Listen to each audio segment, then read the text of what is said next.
fifth grade. Really ain't no difference if that nigga gay. Blood satellite. Similar to this book that I had read recently, and this is just like the last couple I discussed. I think we discussed The Law of Civilization and Decay by Brooks Adams, which I really, really loved. And again, that's a book that you can, every couple pages, there's a thing you want to take a note of, a thing you want to reread. This is in that same vein. It's The Crisis of the European Mind by Paul Hazard. And the full title is The Crisis of the European Mind, 1680 to 1715. So it's about a little window of time in European history. And this would be sort of post-Enlightenment. But he had said that it's in this window of time that really came to define what the modern European mind is. And it's in this real cauldron that we're not specifically talking about the French Revolution. We're not specifically talking about the Renaissance or the Enlightenment or anything, but this was kind of a reaction to it. And the stance he's taking is that a lot of the ideological developments, and this is where you get like John Stuart Mill, this is where you get John Locke in here. So there's a lot of big names that were in philosophy and political theory and in economics that were making a name for themselves in this time. And these names came to define what liberalism is. Because a lot of people in our scene, you can remember that years ago you would have even the Jordan Petersons and the Dave Rubins talk about this thing called a classical liberal. Like, I hate liberalism, but I'm a classical liberal. And I don't think they had the most nuanced view of what that was, but there is something to that. There was a bifurcation of some kind. Like, there was this idea of liberalism in the past that's way different than what it is now. But it's not like it didn't grow from it. It's not like it's two completely different entities. It's more of just an evolution or a mutation. But he was saying that, if you look at the Enlightenment and what that was about, and really what the Enlightenment was, came after the scientific revolution. So if you want to talk that what started everything was a scientific revolution. But he said after all that, we kind of had this brief period, but there was something that happened around this window of time where rationality, he has this line in here, I'm going to paraphrase it, but he said that, rationality originally was like a sober-minded, reasonable. If you're a reasonable man, it's like you were calm and calculated, but then reason turned into an attack. This idea of reason turned from being calm and collected to a critique. Reason became aggressive. Reason became a tool to deconstruct things. And there was a time when that wasn't the case. And he said reason, and that's kind of how we understand reason now. That's how we understand what grew into the atheist movement, what grew into everything, the deconstruction of tradition, of social norms. Like it's almost like a Socratic dialogue. Like, you're only using it to tear apart the pillars of society, to test them for their internal strength. And then if they don't stand up to reason, then get rid of them until all that's left is just this fucking sludge. But that's why he says, the classical mind prior to this window, the classical mind was obsessed with stability and it was apprehensive to too much change, right? And this is the breakdown of that. And now it's only change. That's the only thing that we think is real. So there's a few things that happen. Like, okay, what caused this? What caused the rise of the John Locke's or the Spinozas or these rationalists in these movements, which we'll get into in a second. But what really caused it? Well, he kind of draws a few phenomena that really kicked us off, because it's not one thing. And it's not even a natural evolution. There's a few things that happen. So, and this is the part I found so fascinating. He said, at the beginning of the 18th century, for various reasons, you saw the popularity of travel, right? Before that, people traveled, of course, but there was like this really big popularity of people. You got to travel all around Europe. Whereas classically, people didn't travel that much. So you saw French people, British people, and German people especially around this time saw it as essential. So this caused a proliferation of travel books and adventurous accounts of distant lands. And if people think back to that era of time, it's like, oh yeah, these stories of like Egypt and Africa, like there was this thing that happened where Europeans became fascinated with these far off places, like the far Orient, things like that. which is kind of where this idea of the noble savage was born. This is where that came out of, because there's this guy named Baron de la Hontan who wrote a very, very popular book. Now, Louis Armand, the Baron de la Hontan, lived from 1666 to probably about 1716. He was a somewhat impoverished minor French aristocrat who traveled extensively as a young man in the Great Lakes in regions that are now Canada, Wisconsin, and Minnesota. He wrote a multi-volume memoir of his travels that was glorifying what was essentially the savage communism of the Huron tribe. So there's all these books of like, I went to see this tribe and they do things differently. And then, so you got like the scientific revolution that happened in the past. So you're changing how Europeans, really just Europeans, if we're being honest, view the world. We have the scientific method. We're looking at the world in a completely different way, and what makes up the world and how it actually functions. How does gravity work? Things of that nature. And now, with the advent of travel, we're getting the average person, not just these like lone adventurers. The average person is getting more exposure to like this thing called a Chinese guy, or this thing called like what are these Egyptians? Like you had an idea of Egyptian, but you know, as more academics had more interaction with other cultures and stuff, and this is partly trade as well, because around this time trade is really picking up. You know, they start seeing like, okay, well, they actually, we were convinced that the Earth was 6,000 years old, for example. Like they're Christians, they have a very European Christian worldview. But now I've met a Chinese guy, they're saying the Earth is 19 million years old, and they've been here the entire time. So you kind of start triggering different thoughts. Like, wait a minute. So then they find the pyramids, and they start to look. This is where archaeology started picking up. Archaeology wasn't really a big thing until then, but you don't get archaeology unless you have the scientific revolution. And what the scientific revolution says, like, let's take things apart. Let's dissect things. Let's see how they work. And so they're like, let's go into these tombs. Like, let's get to the fucking bottom of things, which had never been done before. And I really need to kind of put an underline to that, because it's like even Egyptians weren't doing that. It was the Europeans who showed up and expressed an interest in these things, whereas most of the rest of the world didn't care. But now they're looking like, oh my God, these Egyptians are way, way older than we thought they would. Look at these tombs. Look at these artifacts that we've never seen before. And this is kind of what kicked off the British fascination with museums and whatnot. But it really challenged how the European mind viewed itself in the context of the rest of the world. And it wasn't like they became fascinated with everything, but it was destabilizing. It's like, oh my God, everything's changed now. Now, what else could we be wrong about, you know? And this is where, right here, because of the scientific revolution, we go to the Enlightenment, which changes how they think. And because of that, that leads to archaeology. And because of that, now you have this idea of relative truth and the noble savage. It's like, well, these guys aren't any less human than us, but they have a completely different worldview. So we think maybe there's this thing called everyone has their own truth. That's a new idea that springs out at this time. And the quote is here is like, is truth just a matter of arranging problematic data, of getting things to fit into a pattern of apparent verisimilitude? And it said, like, the line was, history is untrustworthy and must be interrogated. And that's the line here. That this is where rationality becomes different than just, you know, a quest for knowledge into, I think that we've had everything wrong. I think history is wrong, tradition's wrong, and it must be interrogated with reason to get to the bottom of it and find out the lies. And so underneath this movement, again, a very brief window of time, you see this drive of the European to start dissecting itself to find the truth, and this sort of inherent belief that we've had it wrong the entire time. So for the record, there will be some Jewish people that are involved in this movement. A philosopher by the name of Spinoza is one, but it should be noted that this is all internal. This is all just Europeans. This isn't like a psyop from the 18th century Chinese. This is literally just Europeans within their regions coming to terms with this thing.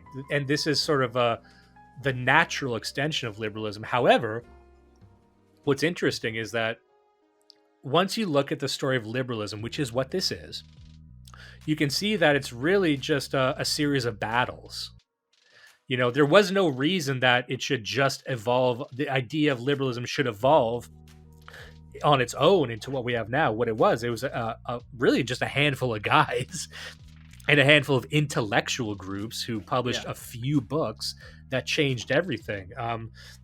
And there was big public debates, like, even the Protestant Reformation, like the schism between the Protestants and the Catholics wasn't just natural. It was like an ideological war.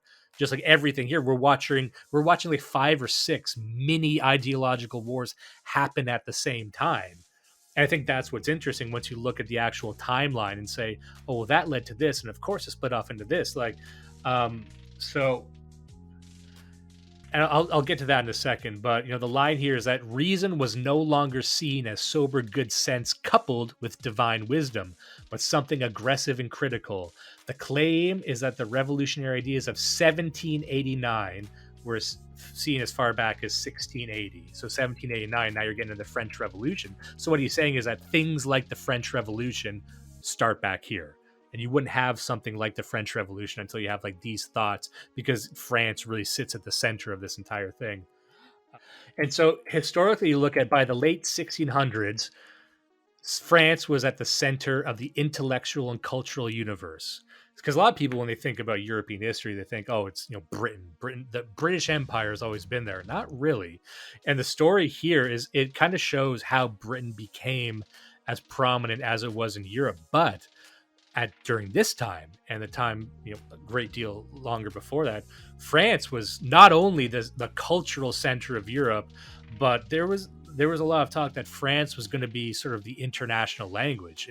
French was getting set up to be what English is now, which is kind of, and there actually are a lot of countries still that have French as their like primary language. Countries you wouldn't expect. Like there's all kinds of a smattering of countries throughout Africa that are basically French still. But Latin was becoming to represent the past. That was dead. French was going to be the future. It was exciting. It's where all the cool new ideas were. However, what happened around this time was very significant. Was France was expelling a lot of its priests, and these priests were Calvinists. Okay, well, a Huguenot is a French Protestant. We use it for the French Protestants in the period 16th century, 17th century, 18th century. It's quite historically specific. And it has a clear starting point because it's in the 16th century that you have Luther making his protesting against all the abuses of the Catholic Church. Up to that point, Europe is Catholic. You have Luther making his grand protest and in a sense kicking off Protestantism. And so Protestantism comes to France as this barbaric outside heresy from the north, from Germany, and then from Switzerland, from Calvinist Geneva, because Calvin is, I guess, the most famous after Luther in terms of developing Protestantism. So France was, and this was a big deal at the time, they kicked them out of France. So you had all these priests that were fleeing France, and where did they flee to? Well, they fled to London, and they kind of acted like a conduit between Britain and the rest of Europe, because Britain wasn't really that developed at the time. So you have all these French guys who are kind of intellectual, kind of well versed on things, going to Britain, and this time no one really cared about the English at all. They weren't significant, but they kind of got a boost from this. These new guys, these Calvinists with these new ideas and some big ideas they want to communicate. And Holland also became a destination for these exiles, just like Britain. Now, why were these two places a destination? Well, because of their tolerance and their schools, and their hatred of religious persecution. So France was kind of setting itself up as a bad guy, but Britain and Holland were like, come over here because we hate religious persecution. And also what's significant is Holland had some of the best schools. And also more relevant is Holland and some of these Scandinavian countries and Britain had the most printing presses. France didn't have a lot of printing presses at the time. It had a lot of culture, but it didn't have the capability to like churn out all these fucking books. So not only was Holland popular then, but scholars from all around Europe were going to Holland too. And the common theme here was that all these groups were kind of coming together in academia to take aim at France. It was kind of like the riffraff, like the academia was as it is now, where all kind of like the dangerous minds go to like hang out with each other and come up with like kooky ideas, and then churn that out for the rest of the world. So the academia back then was essentially what it is now, and so it had all these like pissed off people who wanted to kind of get back at France with their Calvinist ideas and these individualist ideas and anti-traditionalist ideas. Because remember, France at this time was a big monarchy. France, for all like its power, still represented the ancien regime, which would be taken down by the French Revolution later. But Britain at this time didn't really have that. A lot of these other countries didn't have that. So France really represented something that a lot of the free thinkers didn't like. So there's this group called the Rationalists, and there's a guy named Spinoza. He comes up a lot. He's a Jewish guy, but he came out of these European academics, these academic institutions. His fully fleshed out views were to be expressed in his great work, The Ethics, written entirely in Latin and published in 1677. In the Ethics, Spinoza directly challenged the main tenets of Judaism in particular and organized religion in general. God is not a person who stands outside of nature. There is no one to hear our prayers or to create miracles or to punish us for misdeeds. There is no afterlife. Man is not God's chosen creature. The Bible was only written by ordinary people. God is not a craftsman or an architect, nor is he a king or a military strategist who calls for believers to take up the holy sword. God doesn't see anything, nor does he expect anything. He doesn't judge. He doesn't even reward the virtuous with a life after death. Every representation of God as a person is a projection of the imagination, and everything in the traditional liturgical calendar is pure superstition and mumbo-jumbo. And his whole idea, we won't go into like the entire philosophical history of these guys, but just know he was a member of this group called the Rationalists. And the Rationalists were trying to take aim at all of tradition. And this only happens if you live in a Europe, like we had said, which is already questioning itself. It's not sure of itself. So you got these groups of young, energetic, vigorous guys who are like, why anything? Why the family? What about morality? Who says that morality has to come from the church? And in a lot of ways, this is kind of the Protestant Catholic schism. But then also, it's like, why now they're debating about God? This had never happened before. Now they're saying like, why should we follow God anyway? Who's to say that God isn't nature? These were the ideas they were coming up with, having big debates and trying to say like, why should Europe even be Christian? Things like that. And it's during this time that the Calvinists really took root in Britain, and then Britain kind of took over Holland's markets. And so during this whole thing is happening, more power is going over to Britain away from France, and France really doesn't like this. And another guy around this time, his name is Pierre Bayle, Bayle. He came next. What has made Bayle such a problematic figure is something that lies at the heart of the whole project of fideism itself. He has the pious goal of humbling reason to attempt to show our absolute dependence upon faith.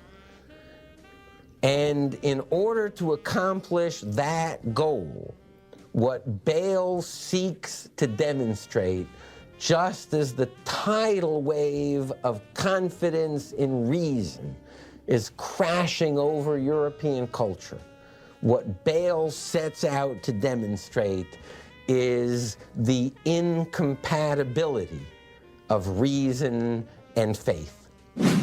He had this idea for a dictionary called a historical and critical dictionary. Now, this guy had an idea kind of in line with what we're talking about. He's like, I'm trying to find the definite truths of the world and clear out all the errors and falsehoods. So he's kind of going through history, and he sees people start noticing that in the Bible there's contradictions. Whereas no one cared about contradictions before, but now contradictions are anti-rational. So we need to interrogate the Bible. We must interrogate laws. We must interrogate even our own morals. We're trying to find falsehoods. And so this kind of lent to the idea that there's an objective ontology beneath all things that science and inquiry can cut through.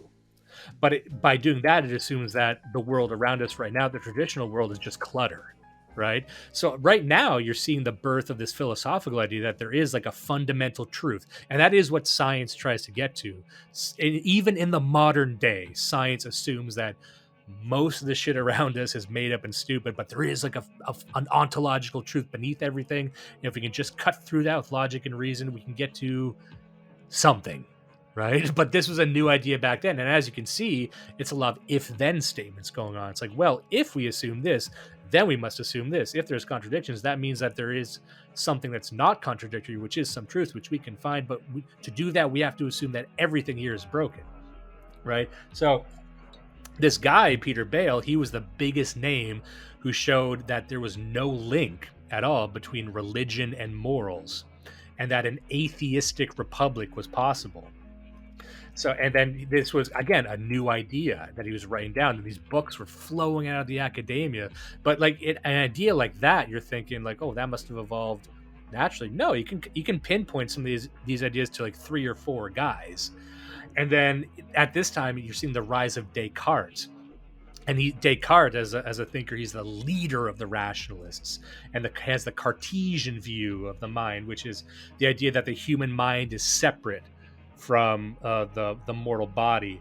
And if that's the case, then the only thing that matters is really the mind's sensation and perception of reality and thought, and that everything else is illusion. So now you've got the idea that it's almost anti-phenomenological. It's like, oh, you have this, everything's subjective. There is no truth, and the only thing that we can be sure of is our own mind's interpretations and sensations. So there is maybe an ontological truth isn't even possible. Maybe everything is just subjective. That's a new idea. And then that Spinoza guy comes back, again, Jewish guy, so he took aim at Christianity. This guy was the biggest name to challenge not only Christianity, but the monarchy, the entire idea of monarchy itself. He wanted to wipe the entire slate clean. And he's up there with kind of Hobbes and these other guys of this idea of like really trying to not only decouple. What he does, what a lot of these guys do is, the classical world is everything is kind of conjoined. You got the state, and you got religion, and you got the people, and everything's kind of this one organism. Then you got these rationalists drawing lines between everything. So what they do first, and it's kind of ingenious the way they do it. I'm not saying they were like evil for doing this either, but this is what happened. They're like, if we can draw a clear division between morality and God, and then God and the church, and separate them into 3 entities, we can then devalue each of those entities, right? Like if you can say we can have a morality without the church, and they're like, okay, well, I guess you're right. Okay, well, if we don't have morality, then why have the church? Well, because we need a God. It's like, well, why do you need that? You see, like by degrees, it chips and chips away, but then you do that with everything. And one of the ways they did this was this Bale guy. They attacked the concept of meteors and comets being omens, right? Because they used to believe that if everything means something, that's what they used to believe, that a comet means at a certain time means something. So here, this was so tricky because you can see the logical way they kind of convinced everyone. So first they said, like, you're a Christian and you believe in comets and stuff. I'm like, well, actually, believing in comets and meteors meaning something, that's pagan idolatry. You're not a pagan, are you? And they're like, no. And then they use that. So like, first, now you don't believe in that, but then also you believe that, even if that were true, why would God try and send meteors to mean anything? That doesn't it doesn't sound like God or Satan or even powerful at all, right? Why would God do that? It's like, I guess you're right. Well, now if there's maybe there's no God at all, maybe there's actually no correlation between God and anything that happens in the world. And they did this again by kind of convincing them a little bit that it's kind of pagan, and then by degrees they changed that. But the funny thing is, it's like, as at that point, paganism and Christianity could sit side by side. Like, people didn't question, like, I'm a Christian, but I also believe a bunch of pagan stuff, right? And they actually survived for a long time thinking that. And it was these guys who said, whoa, you're doing two things at once. That's kind of illogical. And then so it's like, but they were doing it. That's the funny thing. Yeah. And then there's guys like Richard Simon, who is dissecting the internal coherence of the Bible. And then by doing that, he can attack the authority of all the churches. Hold on. So there's this moment that happens as, the idea of God and the church is being interrogated and broken down. Some people actually push back and they try to reinvigorate. Like, we can't have a society without God. And so there are these debates between, okay, then what is God? And then there's a back and forth. So there was negotiation between what were essentially atheists and these like conservative types trying to like negotiate for how God could be there. And that is how they ended up with this idea of God as kind of an abstraction. So it's got a line here. He said, "Now for the reality. Catholics and Protestants will not come to terms. The psychological moment has gone by. The most able and well-meaning of men has failed in his task, and the enemies of the Christian faith rejoice and exult. Instead of the God of Israel, Isaac, and Jacob, we are offered an abstraction, none other than the law of the universe, or maybe the universe itself. This new God can work no miracles. Miracles would only show him to be a victim of caprice, or perhaps at war within himself, and far from confirming his existence, would confirm the contrary. Authority is not, tradition is delusion, universal consent cannot be guaranteed, and even if it could, what was to prove that it too was not contaminated with error? The law of Moses is not the law dictated on Mount Sinai by God himself and taken down then and there in the entirety. It was a human law, which still betrays the handiwork of the various peoples by whom it was handed down to the Hebrews, of the Egyptians in particular. The Bible is a book just like any other book. It is full of alterations and perhaps second thoughts, scrolls joined together by unskilled hands. There was nothing divine about it. Still less was the monarchy divine. The right of subjects to rise up against their king had been proclaimed far and wide. And when Louis the 14th, I believe that's 14th, quitted this earthly scene, it looked as if the process was complete. So that's kind of a summary of what was going on at this time. And again, when you look at something like that, what you're really seeing is like 5 or 6 different ideological battles being fought by different individuals, but kind of coalescing in this common chaos. And he makes the claim that John Locke is what came next. John Locke's empiricism is what swooped in to try and reconstruct everything, because right now everything is in ideological ruins. The monarchy is shown to be inconsistent. Who gives a shit about the Bible? God's an abstract. Literally everything that people thought they were is done. So here comes John Locke. His rational in essence and empirical by consent. Now, what did he do? Because just like the scientists, he's still trying to get to some fundamental truth. He's not necessarily anti-Christian either, because a lot of these guys do tend to be Christian, or they are Calvinists. So they're Christian, but they have a very specific view of man's relationship with God. But what Locke does is he brings in psychology as a baseline to ground everything. And in the words of the book, to stop the skeptics from just questioning their way into nihilism. Because that's what happens. Like, you question everything. Like, everything is made up. Everything's stupid. Well, what do we have? You just have critique upon critique upon critique. So here comes in this guy to say, like, oh, wait, hold on. There has to be something that undergirds everything. And so he says, well, psychology. And this kind of builds off of Thomas Hobbes in Leviathan by saying, like, all we really have is our psychology, is our individual experience. We can't be sure of anything else except what we can tell with our minds. And even like social orientation, that's all made up. But the only thing that's this is where you get your social atomization. When people talk about liberalism, about it's individualistic, well, this is how you get to individualism. It's not just an idea they came up with. It's like, it's the culmination of a series of steps, as you can kind of see. It's like, well, this is all we know for sure, and let's build from there. And he starts introducing the idea of the natural man. So this idea in liberalism, even to this day, there's this idea of man in his natural state. And this is right where natural law comes from. So people like Hans Hermann Hoppe and the libertarian point of view, this is kind of where it comes out of that. There's a social man, but there's the natural man, the man and his natural instinct, and the man has his natural desires. He needs to eat, he needs to have sex, and he like family oriented stuff. That there are these base desires that unite all men, European, Chinese, African. And I think over time we've seen that might not even be true, in our opinion. But that you can kind of see the thought process here.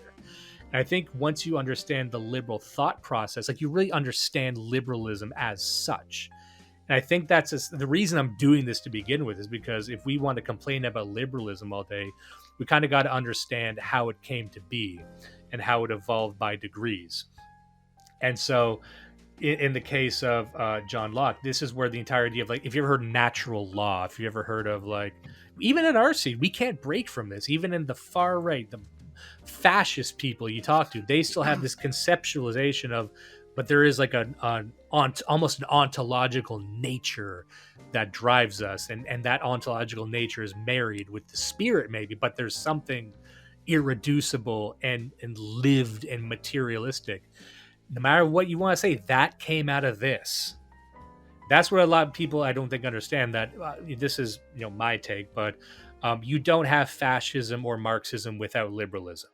You don't have third positionism without liberalism. You don't really have any of this without liberalism. And I'm not a fan of liberalism, but I don't think it's possible for the European to unwork what liberalism is, because you have to understand that this transition really started with the scientific revolution. I guess that's what I'm trying to get at with this.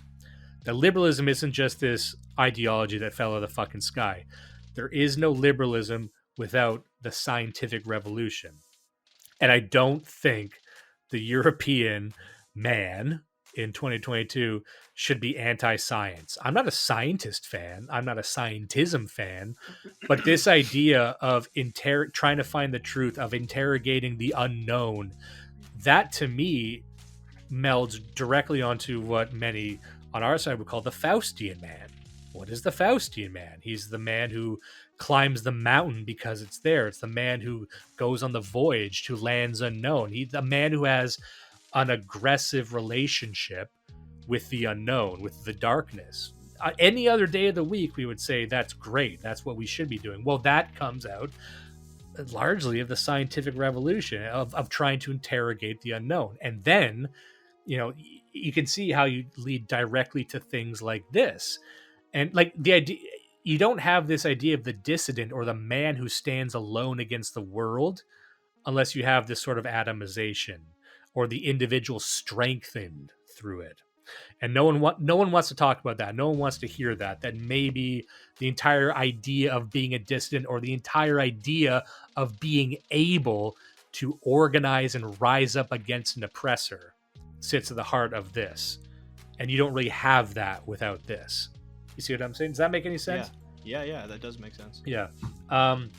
Then by 1713, we have a rise of first we had the Rationalists. Now we have a group called the Freethinkers. And the Freethinkers were essentially just degenerate riffraff who wanted to attack everything. Not only just the church, but all forms of authority. So now you've got the beginnings of anarchism. Now you've got imagine just junkies and single moms who go to school. That's how you got now, because now they're excited. Now they're saying, well, maybe everything's up to great. Maybe it's the exact same people we see right now making up Antifa. It's like, well, maybe the fucking Air Jordans are free. Maybe I get a heroin in the mail now. Why not that? Imagine that hundreds of years ago. Same fucking shit. And this is where you get the birth of the Socratic Society, which runs parallel with the creation of the Freemasons. Now, what are the Freemasons? Well, the Freemasons they're vague deists. I don't know if you've ever read any Freemason literature. You can find it. We covered the Freemasons, I think, here on the show briefly, but you can. They talk about God, but it's very, very vague. It's a glorification of man's creations. It's the worship of natural law and a critique of all authority. So really, the Freemasons, as we know them, come right out of this crucible, and also come right out of the Socratic Society, and they're right alongside the Freethinkers. They're right alongside the only people We're there just to attack authority. So when people say they don't like the Freemasons, but the Freemasons, they kind of put on a good face. It's for a lot of people, it's hard to hate the Freemasons, but if you need a reason to hate the Freemasons, there you go, because the Freemasons are the very old personification of this movement that's still fucking hanging around. And right around this time, you also get Thomas Hobbes. And Hobbes was the first one to firmly propose that humans are all warlike, selfish, and all that matters is personal happiness. So as you can see how that his great book, Leviathan, and his discussions in natural law grow out of all of this. Because if you accept this individualism, if you accept this idea of the only thing we can be certain of is the individual man, then really all that, then what matter? How do we tell if we're living a good life? Well, I guess it has to be individual happiness, right? Well, what else? What else that we know for sure that isn't just made up? And, kind of sounds like a Marxist thing right now, but that's why Marxism is firmly grounded in this stuff. And this also, this is kind of where NRX comes from, because Hobbes, in his Leviathan book, he was just like, what we need is an atheistic republic that only exists, and this is why we need a monarch to keep democratic anarchy at bay. So he was kind of interesting, because he was like, look, we actually do need a crazy king, because the last thing we want is democracy, but to guarantee individual freedom, to guarantee individual happiness, you need a monarch. And there's a lot of people in our scene and elsewhere who still believe that. And they will have a different name for themselves, but there's no reason to call them anything else than a fucking post-Enlightenment liberal, right? Yeah. And they said, ultimately, this is how modern reason as we know it, took form. It's just as this kind of vague thing. It's pleasant and seeking pleasure. It's polite and it's tolerant. Morals are completely psychological. And to achieve happiness on earth, we must curb our imagination and reason. We want to make sort of an egoist paradise. We're no longer looking for happiness in the ancients and stoicism and asceticism. We're looking for a new type of happiness. So they're actually redefining what happiness is. And this is the first time we start seeing happiness coupled with the idea of pleasure. Because we can chart pleasure, we can trigger pleasure with pills and with orgasms and stuff. So it's very materialistic, but it's also like, what else? If you believe everything else, then how can you not believe this? And that is how you get the modern Europe. What is the modern Europe? It's simply the search for happiness and truth. That's all it fucking is. There's nothing else. And so when you look at Europe and say, like, well, it seems like a fucking mess. I'm like, well, yeah, because Europe has taught itself that it can't say no to anything. And there were maybe times where it could have, but who's to say if it even can now? But that's why he says, this era marked the death of what he called the modern gentleman.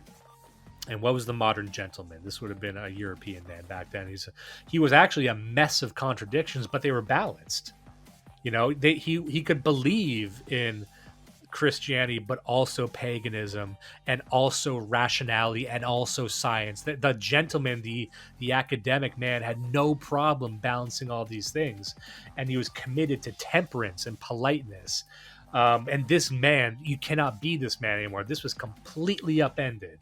He was a man without reason, but he was a man with reason. But the reason he employed had to be changed. So this is the story itself of how reason itself became corrupted by arguably individual interests. But yeah, that's all I really had to say about that. Again, I could only say glowing things about this book, The Crisis of the European Mind by Paul Hazard. It's pretty girthy, but there's a lot of history in here I didn't cover. I was trying to keep it to the broad strokes. And I just wondered, did you have any thoughts on that? No, that's a cool one.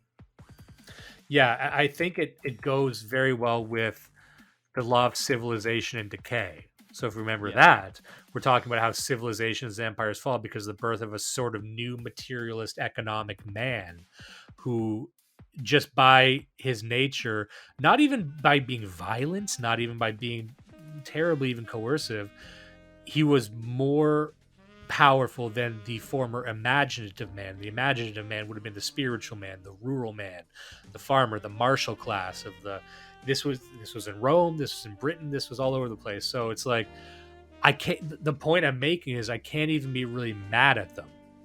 I can't even hate these people because all they were doing was asking questions that no one had an answer to. So I think these sorts of revolutions are inevitable if you are employing inquiry and taking things to their natural extreme.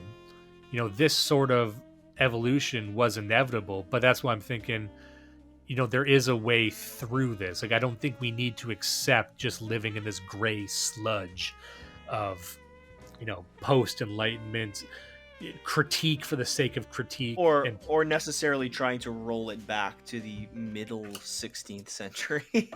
Yes, because think of it this way: to be truly anti-liberal, you have to be anti-science. And I'm not going to be anti-science. I can't be an anti-science guy. I think the people who say they're anti-science don't really mean it, or they just don't like Bill Nye the Science Guy. But like, okay, you're not anti-understanding gravity. Yeah, exactly. I totally get what they're saying when people say anti-science. I'm with you. I agree with but just so that we're clear, you do not want to abandon the internal combustion engine, right? Like, you do want your lawnmower still, right? So we're clear. Well, and I always like to say, you know who really effectively lives in this classical way to be is Muslims. And Muslims, they understand what it takes to live like in the era they want to live in, which involves not reading, which involves doing just like marrying your fucking cousin. There is a perfect balance in the Muslim world between government and spirituality, and kind of a balance with paganism as well. It's not self-critical at all. Islam is the furthest thing from self-critical. So I would say, look at the Muslims. Do you actually want to live in a Muslim society? And really think about that. Now, I know you all hate gays.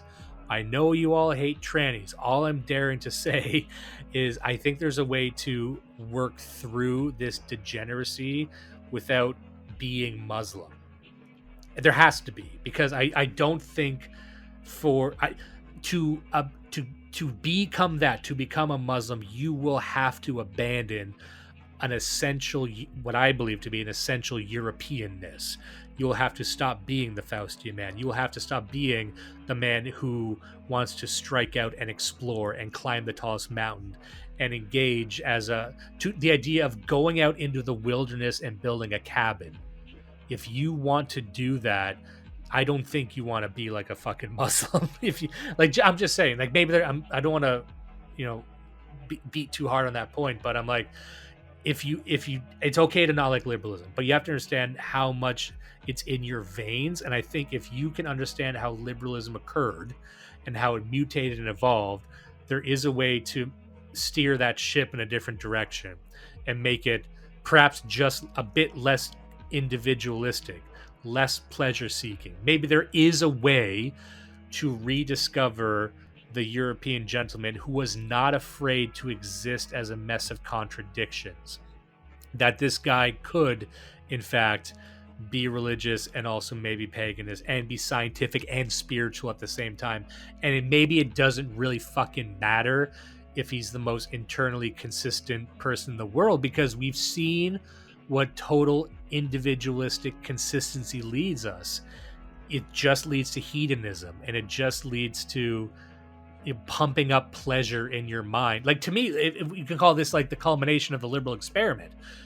Here are the results. Do we not like the results? Okay. Realize that we can't go back to the 15th century.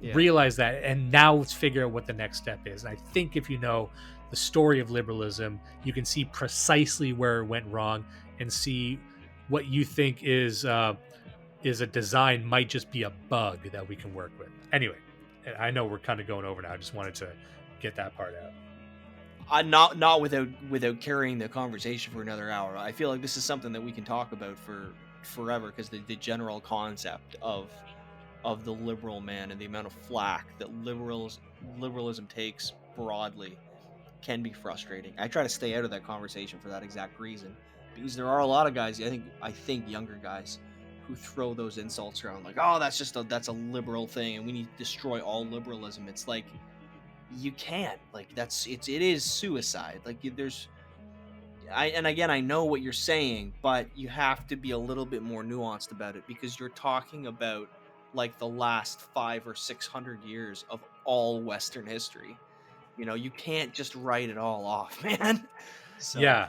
And that's the thing, like a lot of guys in our scene, you know, they employ a lot of this sort of liberal, we're the people, a well-armed population against the tyrannical government. That's all liberal shit. Libertarianism does run in the vein of Americans. You can't escape it. You're still just doing a different type of armed rebellion, essentially. And I'm not saying that's bad. That's not, you dare to be hypocritical too, but it's like ask those same people. It's like, you know, this we have to solve this individualism. It's like, okay, well, would you be willing to live under the French monarchy or any type of monarchy? No, fuck that. Okay. Would you be willing to collectivize like the Chinese? Because you would need to collectivize like the Chinese. That is what collectivization looks like. You make fun of like China for being bug people. Well, that's what collectivization is. You are a bug person. Do you want to be a bug person? No. Okay. We're running out of the things you want to fucking be. Do not let the rapists win. Listen and love Blood Satellite.